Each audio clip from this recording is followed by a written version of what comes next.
The building blocks of life. The purpose of this video is to explore three things in particular. Firstly, to explain what cells are, to then classify organisms as either unicellular or multicellular, and to state the levels of organization in multicellular organisms and describe how they are related to each other. So let's start with what are cells. When we zoom in on things around us, we often see that they are made up of many smaller parts. If we look at this photo below of a butterfly, are you able to work out what it's made from? So, if you actually guessed that it was made out of Lego, you would actually be correct. So, just like the butterfly sculpture above, living things like tigers, trees, humans are all made up of smaller components. The smallest units of life are called cells. They are what we know as the building blocks of all living things. Most cells are far too small to be seen with the naked eye. So what the naked eye is just our eye without any assistance. So no glasses, no magnification, just our bare eyes. You can only see them with the help of a microscope. In other words, they are what we know as microscopic. Now, if you take a look at what we have down here, we can say that cells are the building blocks of all living things. So cells are what make up our scorpions, our fruits, trees, and even our animals, including us as humans. So all living organisms are made up of cells, just like how that butterfly sculpture was made up of Lego. Lots and lots and lots of Lego pieces. Now, question 1 asks you to summarize in your own words, what are cells?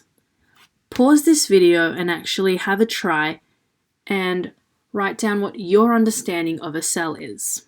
So pause this video now and write that down, please. Question 2. Which of the following are made up of cells? Now, with any of these multiple choice questions, there can be more than one answer. So in that case, you select all of the ones that you think apply. So once again, pause this video and have a try at this question. Question 3. Is a mushroom made up of cells? Justify your answer using the words living or non-living. So the word here, justify, means to give evidence. So whichever one you think, if it's living or non-living, state why you think that is. Bring in some evidence to back up your statement. So once again, pause this video and write your response.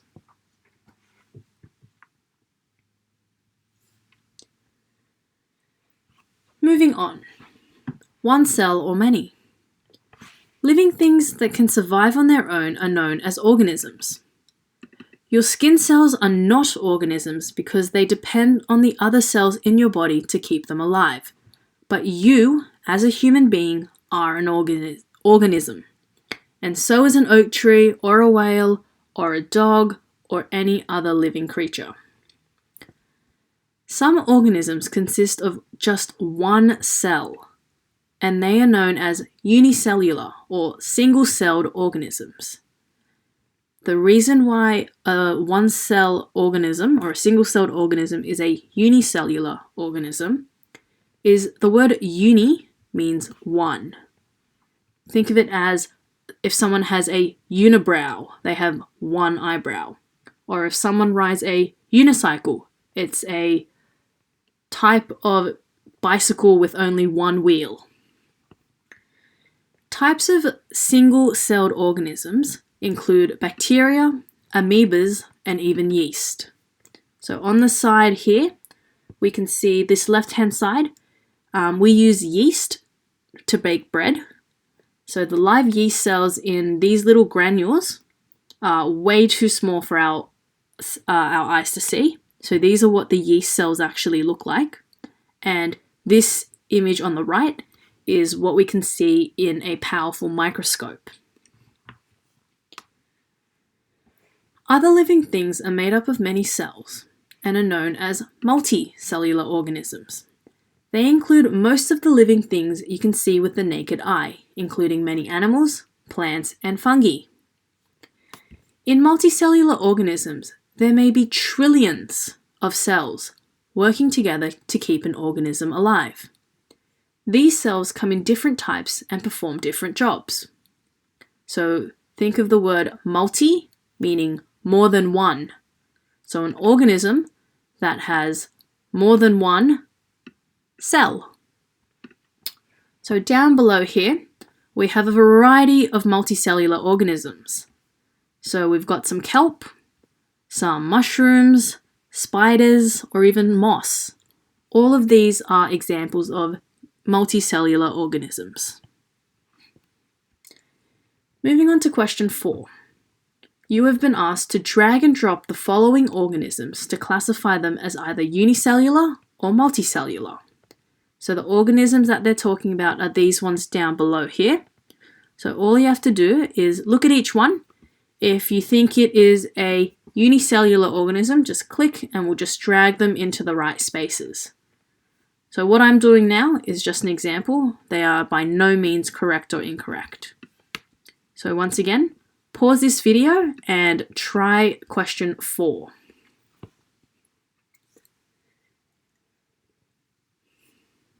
Moving on to question number 5. In 1 teaspoon of healthy soil, there can be billions of unicellular organisms. That's comparable to the number of people on the entire planet. Explain why the soil doesn't classify as an organism, despite containing billions of living cells. So with this question here, some things you may want to consider is the cells themselves. Can they survive on their own, or do they need some sort of assistance? Think back to what makes something living or non-living.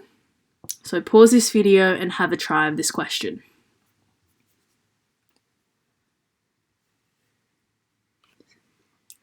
So the trillions of cells that make up a large multicellular organism have to work together. So they can't just be thrown together randomly. They need to be organized. The levels of organizations in multicellular organisms, so just like complex machines, multicellular organisms consist of many different parts working together. Each part does a specific job, and all the parts work together to keep an organism alive. The smallest living parts are cells. There are many different levels of organization between individual cells and the whole organism. Watch this video below to find out how the cells that make up humans are organized. So, pause this video, jump onto your activity, and watch that video for me.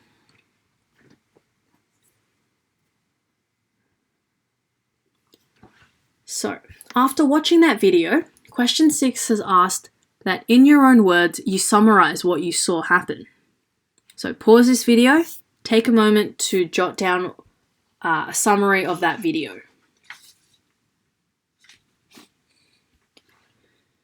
Moving on to question 7. What is a tissue? So, from watching that video, you would have figured out what a tissue is, and we're not just talking about what you blow your nose with. So if you need to refresh your memory, go back to the video, rewatch it, and find the correct answer. Question 8. When a group of tissues join together to perform a specific function, they form something.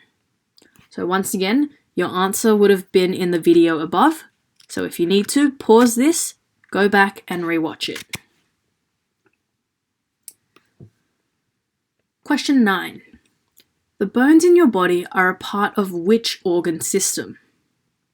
So, If you didn't quite catch it, go back to the video, rewatch it, and you should have your answer there.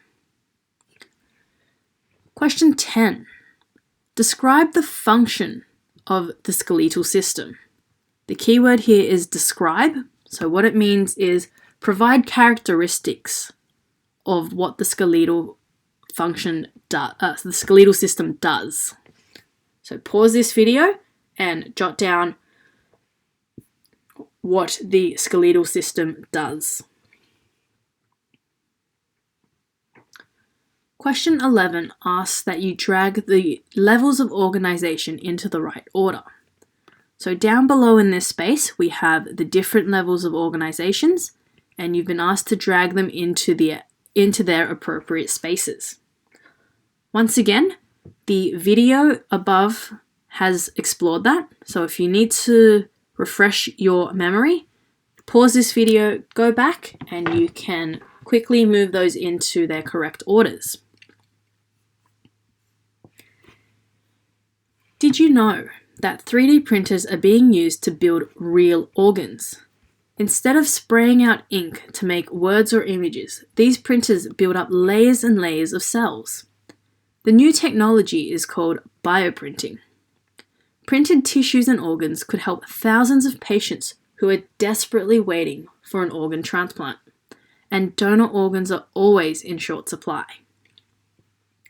If you'd like to find out a bit more about bioprinting, click on this link here, which will take you to a really interesting article about bioprinting organs. So pause this video if you'd like to go over and take a look.